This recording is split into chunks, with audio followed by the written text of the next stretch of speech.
అయిన దేవుడు మన పాపములను క్షమించిన దేవుడు, మన స్థితిగతులను మార్చిన దేవుడు, మనకు రెండంతల ఆశీర్వాదములు కలుగచేసిన దేవుడు, మనలను ఆశీర్వదించిన దేవుడు, మనలను స్వస్థపరిచిన దేవుడు, మనకు ఆరోగ్యం ఇచ్చిన దేవుడు యేసుక్రీస్తు.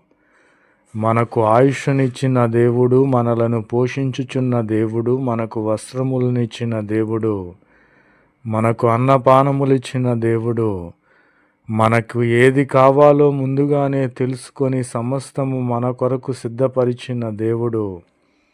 కాబట్టి మన యొక్క పాపములకు ఈయన శాంతికరమై ఉన్నాడు.